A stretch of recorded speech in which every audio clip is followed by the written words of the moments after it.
Hi guys, welcome back to my YouTube channel. It is Tuesday morning. It's 7:30 in the morning and I'm getting ready to feed my starter.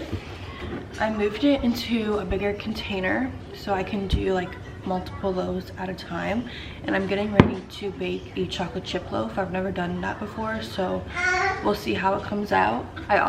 This sun is right in my eyes. Elijah has gotten into painting, and how cute are these little dinosaurs that he painted. He did them a few days ago. I don't really know what to do with them, but I definitely can't throw them away because it's like his first real painting. Like usually he does it on paper, but this time he was actually painting something. So yeah, I don't know where to store them, but they're so cute.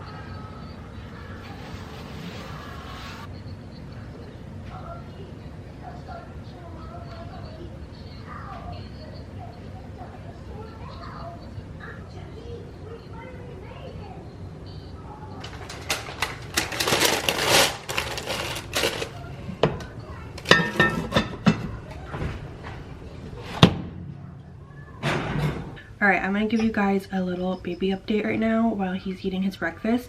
Excuse the mess behind me. I have been in full nesting mode. I've been getting rid of everything and then just organizing the baby clothes and everything. Yesterday I washed all of Elijah's old clothes, like the newborn in 0 to 3 months, and I organized all of that. And then I just went through like my closet, his closet, everything, and just I've been throwing out so much stuff. Yesterday I threw out 2 bags of shoes that I don't wear anymore because my feet, I used to be a size 8, and then after I had Elijah I went to a size 9, and I'm hoping I don't go to like a size 10 now, or I literally won't have any shoes. But I threw away so many shoes and just random stuff. Like I'm just decluttering. I'm just trying to make as much room for this baby as possible because we do have like a small living space, so I've been trying to get like different organizers and stuff like that just to make everything fit. But that's what I've been doing in terms of nesting. But 2 weeks ago when I went to the doctors, I saw my high-risk doctor. If you guys have been following me, you know that I do see a high-risk doctor because I have high blood pressure. It's mostly in the doctor's office, but sometimes it can be a little elevated at home, so they just have me see him. Honestly, I've had no issues with my blood pressure at home or at his office. It's at my regular OB/GYN that does get pretty high, but I think it's just because I'm nervous, and since like every time I go there it is high, it's like I'm expecting it to be high there. So I think, I don't know, it's really weird because you would think at the high-risk doctor it would be higher, but it's actually normal there. But anyways, so I see him for that. But at that appointment he said that my baby is measuring 3 weeks ahead. I was 34 weeks at the time, I think, and he was measuring over 37 weeks, so like over a full-term baby, which I know that the measurements can be completely off, like a pound less or a pound more. The only thing is, like, I can feel that he's bigger than Elijah. Like, until 34 weeks it's been a pretty easy pregnancy, but right now, like today, I'm almost 36 weeks and I am so over it because I can just feel, I keep playing with this dog, I can just feel that he is so big. Like it's honestly painful, and it's like he's sitting right on my bladder all the time. He's sitting on my pelvis. I don't even know what it is, but it just hurts and I'm really over it. But obviously I want to make it to at least 37 weeks. But if he's anything like his brother, it's going to be really hard to get him out. So I'm hoping that doesn't happen. I am being induced around 39 weeks because of the whole blood pressure thing. Not because he's big, just because they like to induce if you do have issues with blood pressure at 39 weeks, just to avoid any issues. I had the same thing with my first. I hated being induced. Like honestly, the contractions for me were not that bad, and I was on Pitocin. It was just the way that they induce you, like the Cervidil. It wasn't the worst, but I don't like people touching me, like in general, so let alone, you know, going up my hoo-ha. I really don't like that, and my whole body just tenses up, so that was rough for me. And then the worst part of it all was the freaking Foley balloon. If you ever have to get that balloon, I'm sure I've talked about this before on my channel, get the epidural first. It is the worst pain that I've ever felt in my life. It was worse than the contractions, it was worse than pushing the baby. It was the worst thing ever. Everything else was a piece of cake compared to that freaking balloon. even the recovery, which I had a hard recovery because I was like in labor for so long. My epidural was a little too strong, I guess, because I couldn't feel my legs for like 24 hours. It was a whole mess, but nothing compared to that balloon. Okay, so if you have to get the balloon, get the epidural. But some people say it doesn't bother them as that much. It might just because I get really tense, so it hurts. Like, I don't know. I'm really hoping I don't have to get that freaking balloon. This week, since I am 36 weeks, I am like starting to do different things to hopefully get this baby the hint that he needs to come out soon. I've been getting this drink from Starbucks. I'll show you guys later. I think I'm gonna get it when I get the groceries. It's supposed to help induce labor. I know all of these things can be just like not true, you know, like midwife, what is it called, tales or whatever, but I'm trying everything. I don't care. I'm gonna try. I've been walking a lot. I've been drinking the red raspberry leaf tea. I'm gonna show you guys today how I make it. I make it extra strong. I got dates today that I'm gonna pick up from the grocery store, and I'm gonna do those chocolate covered dates. And I start having those, and I think that's it. I've been having the tea. And then like at 37 weeks, I'm probably gonna start doing the mile circuit that helps to put you in labor. And I might do, I don't know if I'm gonna pump or I'm just gonna hand express, because I have been leaking colostrum, so I might do hand expressing. I don't know if pumping is safe, so I'm gonna ask my doctor about that, but I know that hand expressing after 37 weeks is perfectly fine. I'm just hoping that this baby comes. And I know that since he is bigger, there is more of a chance of him coming earlier, but then there's some babies that go over like 41 weeks and they're huge. So I don't know. I'm just hoping I don't have to be induced. I would really like to experience that as well. Like start having contractions at home or having my water break. Like last time I was in a hospital bed and I already had the epidural when my water broke, so I didn't really experience that. So hopefully that's what happens this time. I would like to just experience the natural labor with an epidural, if you know what I'm saying.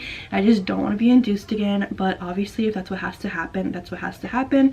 The only thing that scares me is that they don't know if he's going to be able to fit, since he is measuring 3 weeks ahead. He was measuring like 6 pounds 6 ounces at 34 weeks. I wasn't even 34 weeks, I was almost 34 weeks, and he was already measuring 6 pounds 6 ounces. So my doctor was like, when I saw my other doctor, because the doctor who told me that was my high-risk one. My other one was like, you got a big baby in there. And the high-risk doctor told me that the shoulder, the thing with the shoulder, I don't know what it's called, where it can get stuck and then they have to break the collarbone, and then there's a lot of issues with that. So that's the only issue, is that I might have to have a C-section, and I really don't want to have a C-section because I want more babies. And I know once you have a C-section, usually you have to keep having C-sections, and doctors don't like you to have like too many. So I'm just hoping I don't have to have a C-section. I'm hoping that my body does what it needs to do to have this baby and for both of us to be healthy, but obviously I'm gonna do whatever I have to do to get the baby out safely. So yeah, I'm just praying though that I don't have to have a C-section. I'm grateful though that my doctor said he is gonna let me try to do it normally, vaginally. I'm grateful that my doctor is going to let me try at least, and he said if there are any issues right away, they will do a C-section. Obviously they're not going to put me or the baby at risk, but he is going to let me try, so that's great. The only thing that makes me nervous is that my son didn't want to come out at all. So he said like he's not going to let it, if like he's not progressing, they're going to do a C-section as well. So that's what makes me nervous, because it took my son a long time to progress. Like he did not want to come out, so we'll see. But now I'm having weekly appointments. My high-risk doctor is out of town, so I've been going to the hospital to do growth scans and NSTs, which they're doing because he is measuring ahead, and nothing to do with my blood pressure, which is so funny because my last pregnancy I was going to the hospital because of my blood pressure. They were sending me after my doctor's appointments just to make sure everything was okay. I honestly haven't had any issues with that. I haven't even done like the 24-hour urine test again. Like last time I did it I think 4 times. This pregnancy I did it in the beginning just to get my baselines, but I haven't done it since, so that's great. But we're just doing the growth scans and the NSTs just to make sure that there's enough fluid. I think there's enough fluid or blood, I don't know, to make sure everything's okay since he is measuring big. That's my little update. Hopefully he comes at like 37 and a half, 38 weeks. So he is like a good size, he's healthy, but he's not too big. But yeah, I just wanted to give you guys a little update. Besides that, I feel horrible. No, it's just that it's so hot in Florida. Like, it is almost 100 degrees every single day, and I'm trying to keep my 2-year-old busy. You know, I don't like keeping him in the house, but these last few weeks I'm just like, I can't, like, I cannot be outside. My fingers swell up, my feet swell up. I feel like I'm dying. So we've just been going in the backyard, and then like family members have been taking him to the pool and stuff, which I'm so grateful for.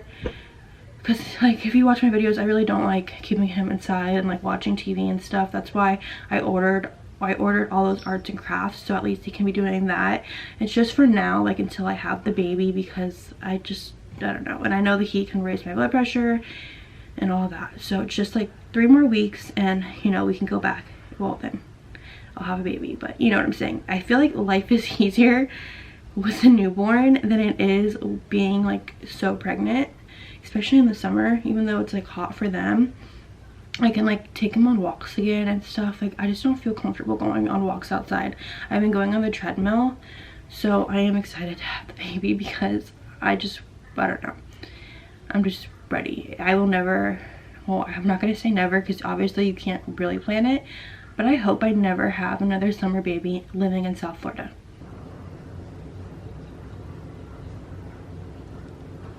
I put 2 of these labor prep teas sachets from Pink Stork, and then 5 of the raspberry leaf tea sachets.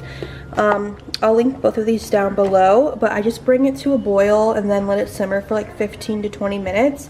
And I don't really like it hot because the flavor is a little strong, but I let it cool down, and then I put it in this pitcher, and then I put it in the fridge. And then I'll just fill up my Stanley cup with this, a little bit of water, and then some lemonade, just to sweeten it up a little bit and help with the flavor. But I've been drinking like 1 Stanley of this every single day, and I'm just gonna let it sit for like 10 to 15. We just got back from picking up the groceries. I got the vanilla cola and the cherry cola Zevia. I love this one. I've never had this one. My favorite is the Dr. Pepper. It is so good, but I am excited to try the cherry cola. The vanilla cola is also really good. And then I got some avocado oil, orange juice, some more of Elijah's milk, and then I got some sirloins. I'm gonna do steak tomorrow with a street corn salad. So I got 2 things of corn and then this cheese to go with it. And then I got some fish sticks because Elijah loves fish sticks. And then some of these ice cream cones. They're gluten-free and dairy-free. I heard they're really good, so I'm excited to try these. The last 2 things I got were these pitted dates. Like I said, I'm gonna do the Snicker dates to help prepare my body for labor. And then I got some strawberries, these Solly whole fruit gummies.